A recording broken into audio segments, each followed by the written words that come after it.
Bendecidos con toda bendición, en esta mañana les saludo y les doy una cordial y bienvenida a mi canal, el canal de Enoch.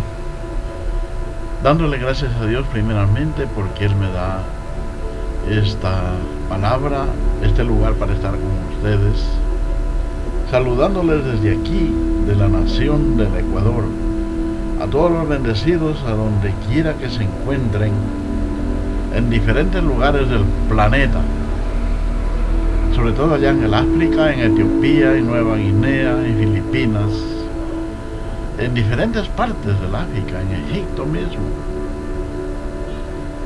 porque ellos lo esperaban a Enoch, pero Enoch viene acá al Ecuador.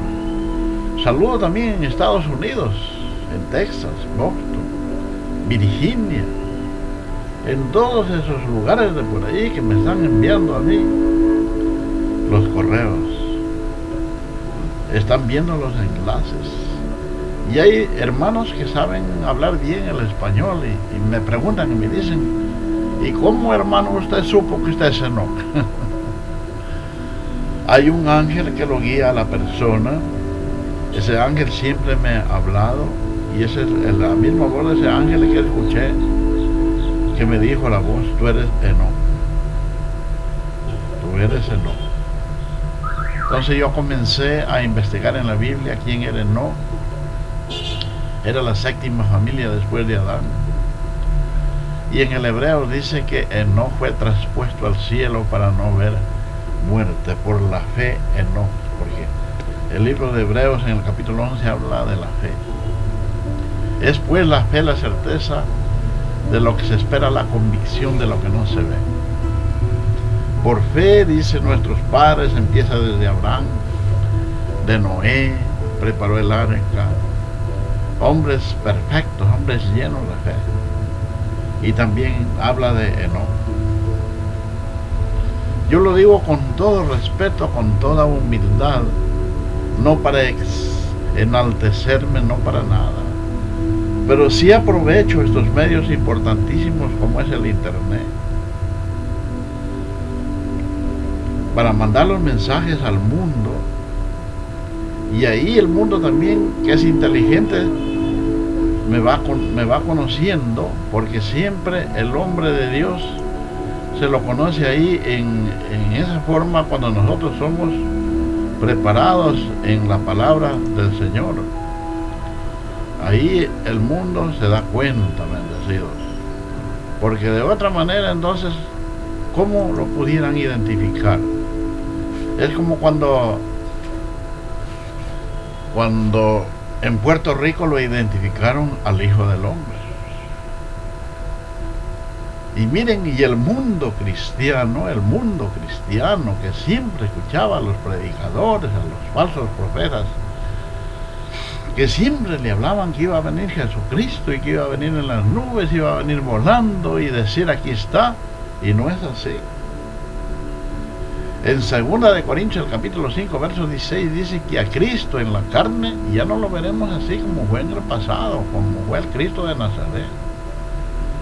Y es ahí que nosotros tenemos que despegar las dos cosas, porque todavía el mundo cristiano, las iglesias evangélicas, todavía están con Jesucristo de Nazaret, ayúdame.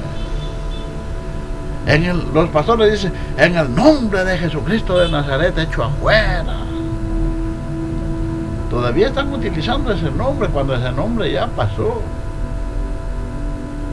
En Romanos, el capítulo 7, verso 4, dice que estamos en el resucitado. Al otro Cristo, no al Cristo de Nazaret. Pero en 2 Corintios 5, 17 dice: según la carne ya no viene así. ¿Cómo nosotros vamos a identificar al Hijo de Dios, al Hijo del Hombre?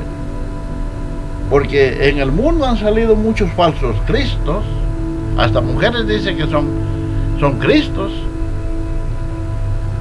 En Corea hay una mujer que dice que ella es el Cristo, y le sigue mucha gente.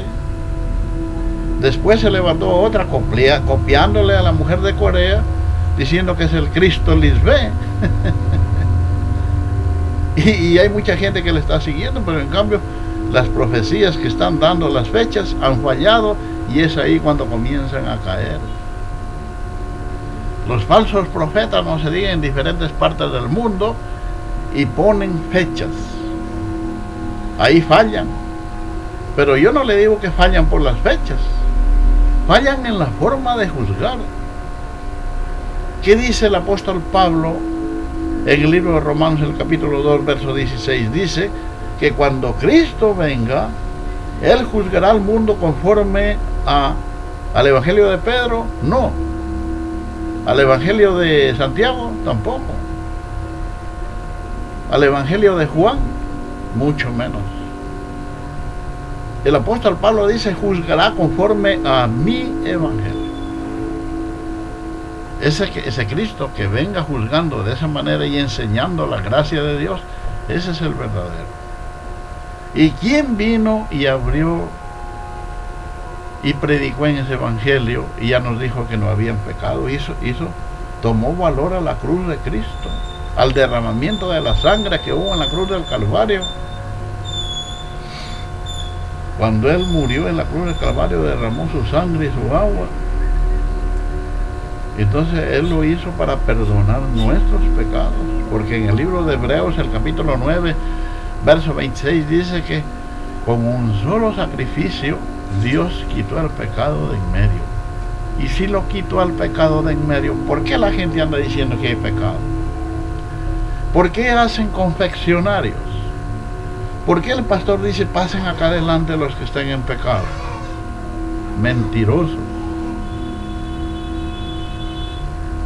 ¿Por qué predican de pecado? Ese es el falso profeta. Ahí distingan los bendecidos.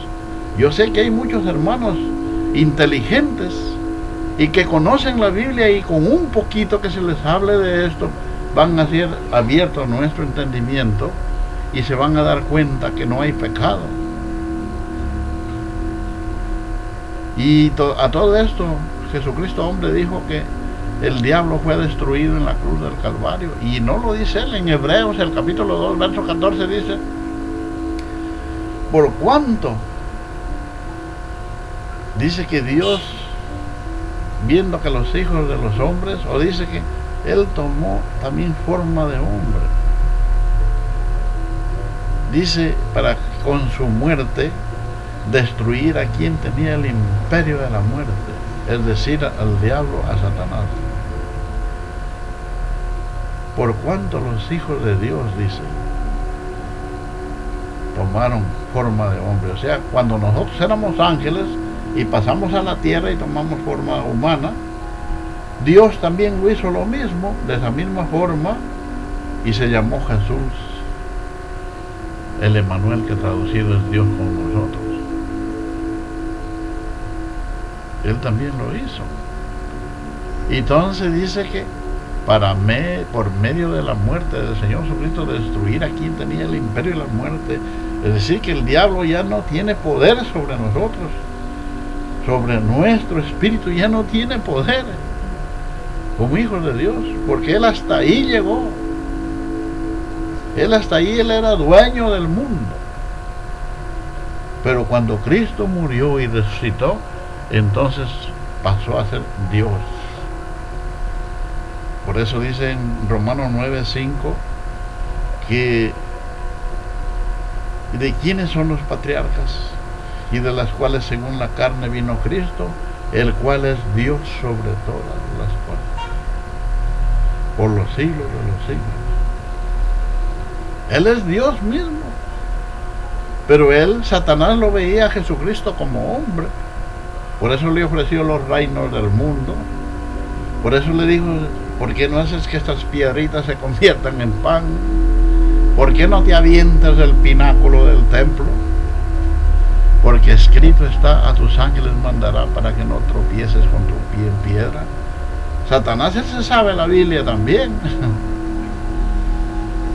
Porque él fue luz bella, él fue un ángel de luz, pero se enalteció, y ya cuando subió a los cielos no hubo lugar para él. Bueno, eso es lo que pasa. Quiero leer un texto para seguir hablando la palabra en Juan, en el capítulo 8, el verso 32 dice: y conoceréis la verdad, y la verdad os hará libres. A los que yo les estoy hablando, a los bendecidos, a los hermanos que se están dando cuenta ahora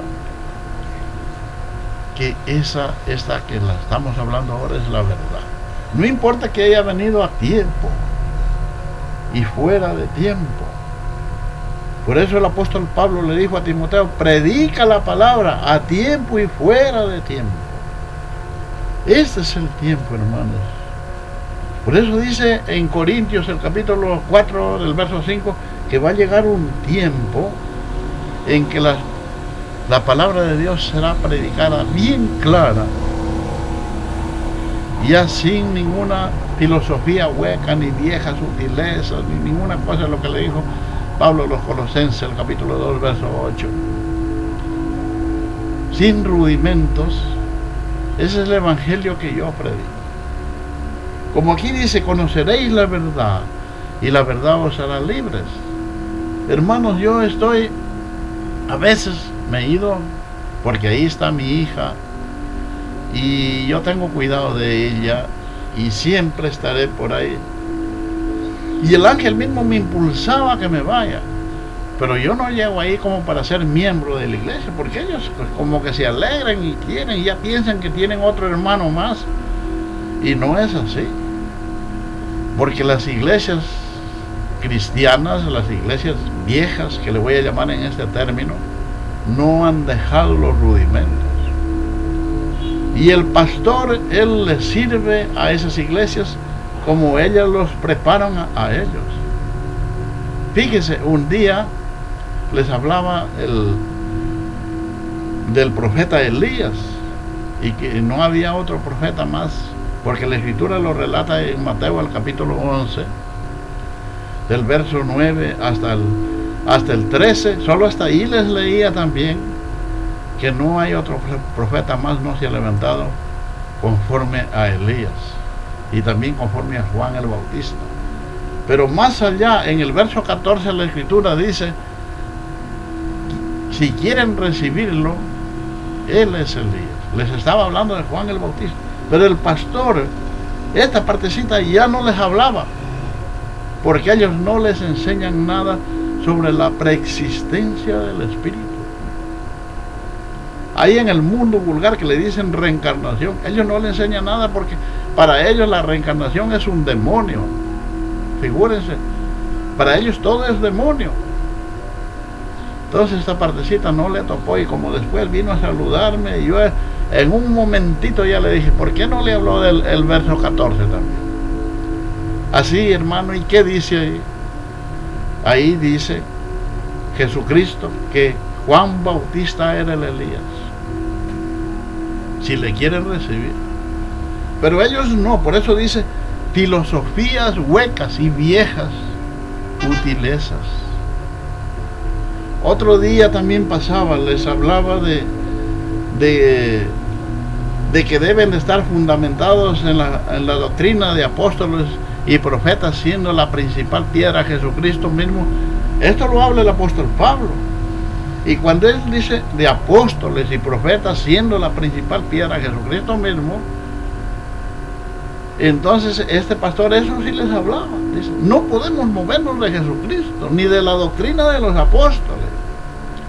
Y cuando les leía en 1 de Corintios, el capítulo 15, desde el verso 51 se llegaba hasta el 56, y cuando decía: el poder de la muerte es el pecado, y el poder del pecado la ley, lo pasaba así nomás, pero no les discernía. O sea, como siempre yo les he dicho, ellos así como ese jueguito cuando hay fiesta. Ustedes se han dado cuenta que viene, por ejemplo, los juegos mecánicos, viene la rueda moscovita, viene los carros chocones, vienen otra rueda más pequeña para los niños, otra rueda donde hay como caballos, así montan los niños y ahí juegan. Y también hay la ruleta rusa. Pero todos ellos son un solo grupo, un solo personaje, una compañía. Y como saben que viene y se aglomera la gente, les comienzan a jugar las cartitas, ¿no? O las tapillas. Y le dicen, esta es la que gana, esta es la que pierde, y esta es la que gana, y esta es la que pierde. Y llegan los burros pies, los que son los mismos trabajadores de ahí, y comienzan dicen, ¿cuánto va a esta? Yo le voy $10, ya. Y el otro agarra y de veras alzó, y ahí estaba la bolita negra. Entonces el que está haciendo jugar la ruleta rusa le paga. Y los demás están viendo y dicen, no, pues aquí se gana dinero. Y viene uno que no es ya de ahí, de los compinches de ellos. Y también él dice, ya, ¿cuánto va? $10, pero le cambian. Cuando el otro va a sacar la que la veo según él en medio, salió la tapa sin nada. Y perdió los $5, los $10. A mí me contaba un padre de familia que él había tenido que irse a pie a la casa porque ahí se gastó todo. Ahí perdió todo el dinerito que había cosechado de la cosecha de café y de maíz. Y que la mujer le pegaba unas habladas. Porque es que ellos, miren, estos pastores están preparados para esto. Le juegan la ruleta rusa. Ayer yo di un mensaje sobre los diezmos. Que los diezmos fueron dados sí en la Biblia, y yo les puedo a mostrar en los libros de la ley que Dios los sacó para los levitas.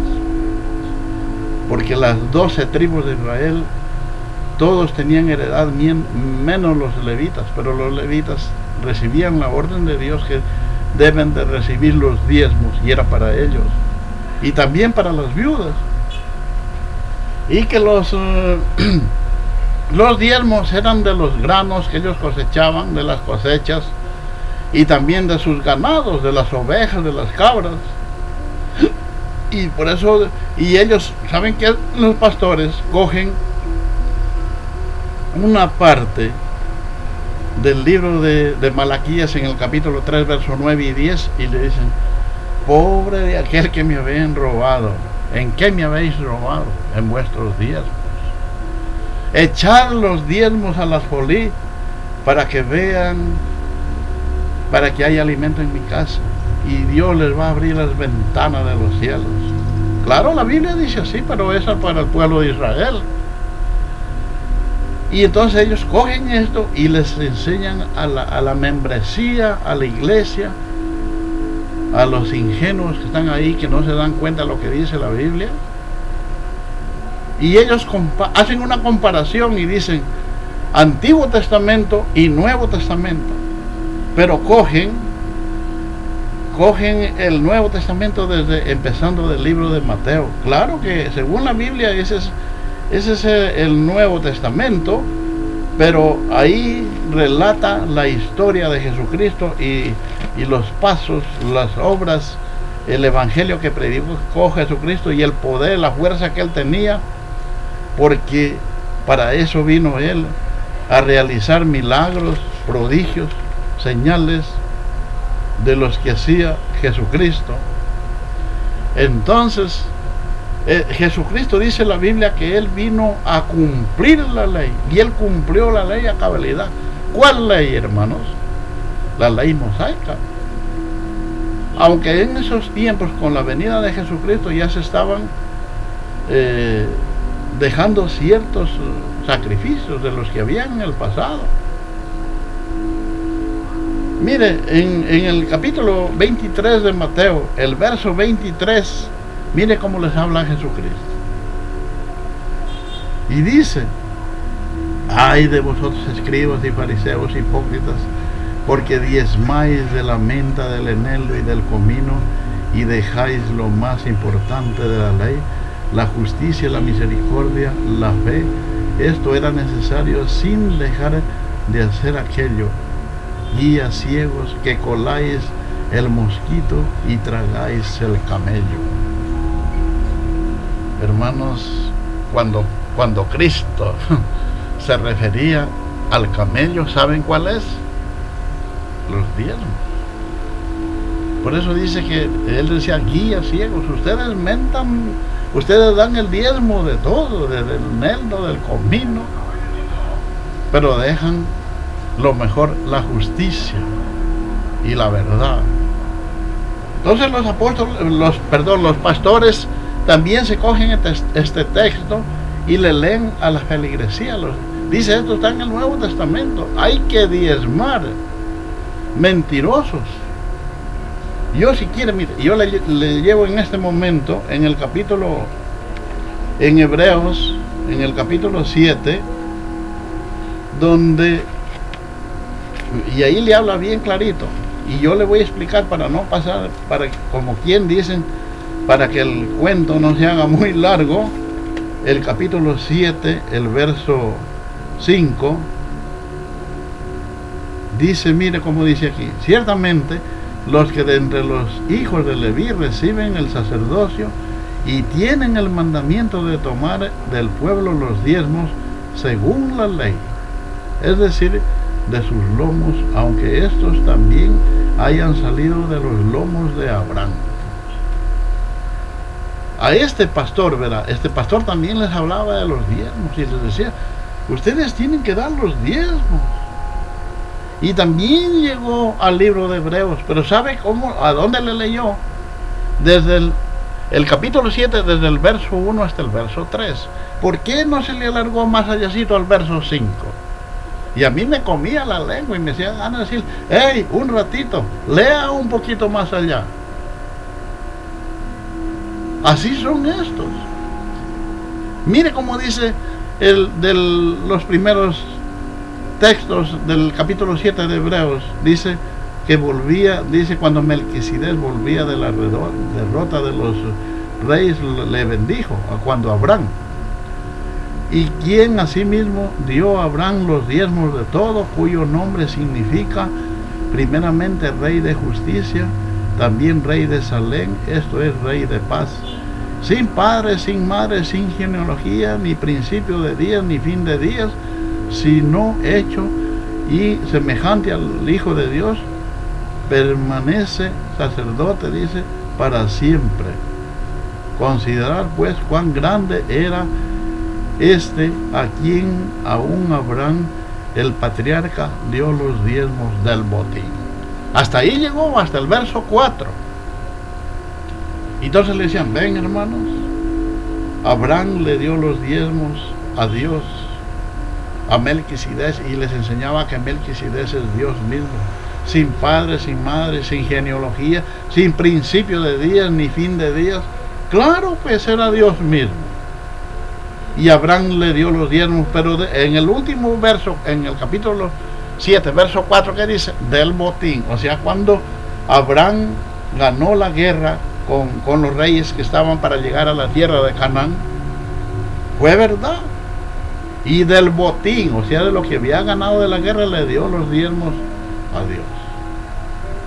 Pero vamos al verso 5, ya dice, ciertamente entre los hijos de Leví. Entonces yo me pregunto, ¿estos pastores son hijos de Leví?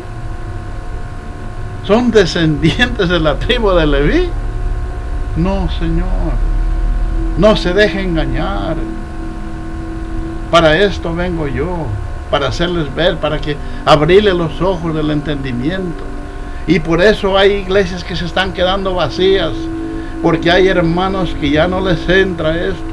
Hay hermanos que ya han avanzado, han evolucionado, han crecido y comienzan a darse cuenta de estas cosas. Porque los pastores se convierten en lobos y ellos lo que hacen con esos mensajes es esparcir a los hermanos. Por eso hay muchos hermanos que se enfrían y ya no vienen. Y no vienen, ¿por qué? Porque les están cobrando los diezmos. Y si les están cobrando los diezmos, ellos leen en la Sagrada Escritura y ven que ahora ya no es ese tiempo. Figúrense, hermanos, ¿cómo llegamos? ¿Cómo llegamos a comprender estas cosas? Por eso yo les había leído ese texto donde dice, conoceréis la verdad y la verdad os hará libres. Voy a leer en Primera de Corintios, en el capítulo 3, Y ahí también nos habla el Padre, o en el capítulo 4, donde son cosas muy importantes, hermanos, de que nosotros vamos a llegar a conocer las cosas bien claras como el agua. Ya no nos vamos a dejar engañar así nomás, sino que vivir una vida cristiana como es debido. Después le voy a estar leyendo en Colosenses, donde dice: guardaos de los perros. Pero el apóstol Pablo no nos está hablando de los perros que la gente tiene en la casa para que cuiden la casita. Nos está hablando de los perros religiosos. Por eso cuando yo hago mi oración digo: tú eres mi gigante protector, tú eres mi gigante guardián, tú eres la madre que me proteges, como la gallina cuida sus polluelos.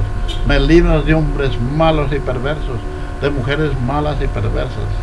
Un día me decía un amigo, me gusta oírlo a don Elizalde, porque él también habla de la madre. Por supuesto que este hermano era católico, porque a los católicos les gusta que les hablen de la madre o de la Virgen. Pero si yo le estoy hablando de la madre, le estoy hablando de la madre que no se la ve, pero se la siente acá. Cuando yo le hablo del Padre, le estoy hablando del Padre que no se lo ve, pero el Padre está acá. Porque Dios, dice la Escritura, Dios es espíritu, y los que le adoran en espíritu y en verdad, es necesario que le adoren. Y también conforme hay nuestro Padre, hay nuestra Madre, o conforme hay Padre y Madre. Por eso Él dijo: hagamos al hombre. Estaba hablando en el término espiritual, Padre y Madre también, y con los ángeles. Padre. Bueno, en 1 de Corintios, el capítulo 4, del verso 4 en adelante: porque aunque de nada tengo mala conciencia, no por eso soy justificado, pero el que me juzga es el Señor. Así que no juzguéis nada antes de tiempo, hasta que venga el Señor, en el cual aclarará también lo oculto de las tinieblas y manifestará las intenciones de los corazones. Entonces cada uno recibirá su alabanza de Dios. Por esto, hermanos, los que presentado como ejemplo en mí y en Apolos, por amor de vosotros, para que en nosotros aprendáis a no pensar más de lo que está escrito, no sea que por causa de uno os envanezcáis los unos a los otros. Entonces la palabra de Dios aquí está diciendo: dejarle a Dios. Pero Dios es el que juzga. Dios es el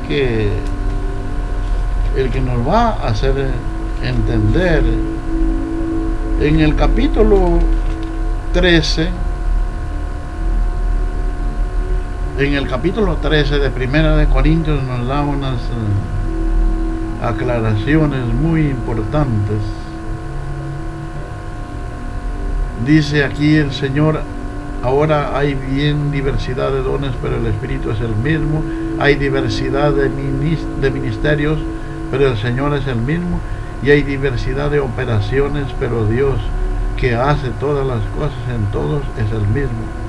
Pero a cada uno le es dada la manifestación del Espíritu para provecho, porque a este es dada el Espíritu de palabra de sabiduría, a otro palabra de ciencia según el mismo Espíritu, y a otros fe por el mismo Espíritu, y a otros dones de sanidades por el mismo Espíritu. Aquí quiero parar un poquito. Un día un bendecido de Creciendo en Gracia me decía de que no hable de sanidades, porque yo les daba testimonio de que una chica, ella contaba a la gente que cuando me puso la mano y me abrazó un poco, pero por amor, porque en mi corazón yo no tengo malas intenciones, pero son amigas, y ella le contaba que había estado enferma y desde ese momento se sintió sana. Y yo siempre doy testimonio de esto, Y un bendecido me decía, esto se puede dar para ciertas interpretaciones. Y no es así. Mire, si aquí el apóstol Pablo dice, a uno les dio dones de sanidades. ¿Qué tengo que ver yo si yo llego en una casa y hay algún enfermo y ese enfermo se sana? Porque dice, todo es dado por el Espíritu. Está hablando el apóstol Pablo del Espíritu Santo que Dios derramó en cada uno de nosotros. Y no, por ejemplo, yo en sanidades o ciertas cosas se han dado por la presencia nomás de llegar. Porque dice la Escritura que el apóstol Pablo cuando llegaba a algún lugar, por ejemplo en Efesios, dice que solamente con un paño que llevaban, un delantal, quedaban sanos y también los demonios salían. O sea, también podemos hablar de demonios, porque son los demonios que los tienen atormentados a la gente. Y los han tenido atormentados porque todavía estaba en ellos esta simiente, la simiente adámica. Que porque Adán fue desechado en el paraíso y le vinieron todas esas cosas y el pecado pasó a todos los hombres por cuanto todos pecaron y estaban destituidos de la gloria de Dios. Romanos en el capítulo 5 habla de esto. Mas dice que cuando viene Jesucristo, el Hijo de Dios, el don perfecto, la gracia que Dios nos dio, así dice el apóstol Pablo, fuimos perdonados todas estas transgresiones. Nos perdonó todos estos pecados, todas estas maldiciones, las llevó Jesucristo. Y cuando en nosotros ya está esto acá, en nuestra mente, hermanos, van a salir estos demonios corriendo.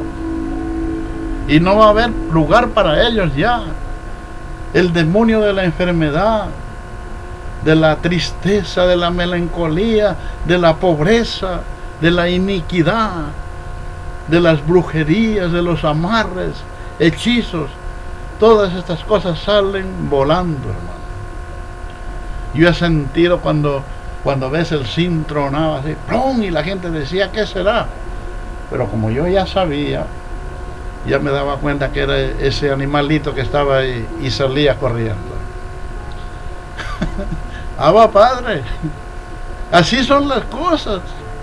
Y yo no estoy saliéndome más allá de lo que dice el apóstol Pablo, porque yo siempre le he dicho a usted, yo predico la palabra como no, pero basado en las 14 epístolas del apóstol Pablo, no saliéndome de ahí.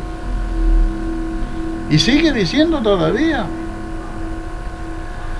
cuando era niño hablaba como niño, pensaba como niño, juzgaba como niño, mas cuando ya fui hombre dejé lo que era de niño. Ahora vemos por espejo, dice, oscuramente, mas entonces veremos cara a cara. Ahora conozco en parte, pero entonces conoceré como fui conocido. Mire, aquí está hablando de lo que yo les estaba diciendo, que las cosas se van a hablar claras y claramente, las cosas acerca del Padre. Dice, y ahora permanecen la fe, la esperanza y el amor, pero estos tres, pero el mayor de ellos es el amor. ¿Por qué dice esto? Porque dice, verá, yo lo voy a leer desde acá arriba del verso 7. Dice, el amor todo lo sufre, todo lo cree, todo lo espera, todo lo soporta. El amor nunca deja de ser, pero las profecías se acabarán y cesarán las lenguas y la ciencia se acabará.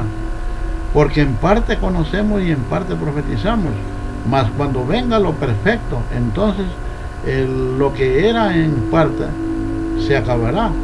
Cuando yo era niño, ya, entonces ahí está hablando de estas cosas. Incluso dice que cesarán las lenguas, las profecías dejarán de ser. Yo me daba cuenta que un día un pastor gritaba y quería atraer el espíritu y quería que los bendecidos comiencen a danzar, y como a veces las mujeres y comienzan ya, y no se manifestaba nada de eso. porque yo estaba ahí. Y el que está dentro de mí, ese todo lo controla. Todo lo controla. Y en mi mente ya se vino. Cesarán las lenguas, las profecías dejarán de ser. Pero el amor nunca. Después este pastor yo lo veía un poco triste, medio cansado, porque no salían las cosas como él quería. Y ya no estamos, hermanos, en ese tiempo. Ya no estamos. Por eso yo me salté al capítulo 13, pero en el capítulo 12 de Primera de Corintios dice: otro fe por el mismo espíritu, y a otro dones de sanidades por el mismo espíritu, y a otro el hacer milagros, a otro profecía, y a otro discernimiento de espíritu, y a otro diversos géneros de lengua, y a otros interpretación de lenguas. Pero todas estas cosas las hace uno, y el mismo espíritu, repartiendo a cada uno en particular como él quiere, porque así como el cuerpo es uno y tiene muchos miembros, pero todos los miembros del cuerpo sienten muchos, son un solo cuerpo, así también es Cristo. Porque por un solo espíritu fuimos todos bautizados en un cuerpo, sean judíos, griegos, sean esclavos o libres, o a todos se nos dio a beber de un mismo espíritu. Cuando está hablando aquí esto el apóstol Pablo, fuimos bautizados, se refiere al Espíritu Santo. Por eso yo siempre les hago mención del Espíritu Santo.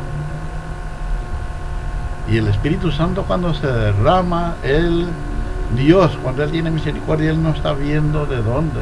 Porque el profeta Joel dijo: se derramará mi espíritu sobre toda carne, sobre mis hijos, sobre mis hijas, y mis hijas profetizarán, los jóvenes verán visiones, los ancianos soñarán sueños, y de cierto sobre mis siervos derramaré mi espíritu. Entonces se está hablando de eso. Y lo que yo les había leído allá, donde dice que todo ya viene a aclararse, sigue diciendo acá: si yo hablase en lenguas humanas y angelicales, si no tengo amor, vengo a ser como un metal que resuena y símbolo que retiñe.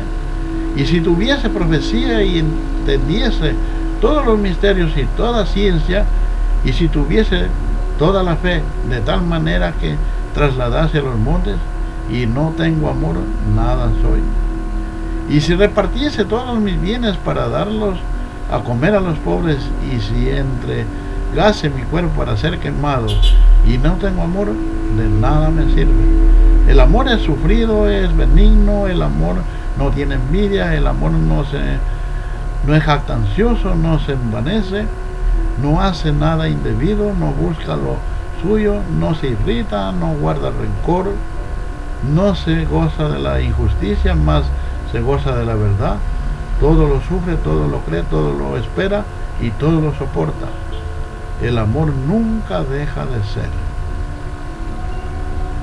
Entonces llegamos a ese caso, bendecidos, a ese lugar donde yo siempre les estoy trayendo una palabra aquí, y palabras que salen de nuestra boca con conocimiento, conciencia, y haciéndoles ver el error en que están ciertos bendecidos, ciertos hermanos. Estaré con ustedes, bendecidos, hasta otra oportunidad, si así Dios lo permite. Muy buenos días. Permiso, bendecido.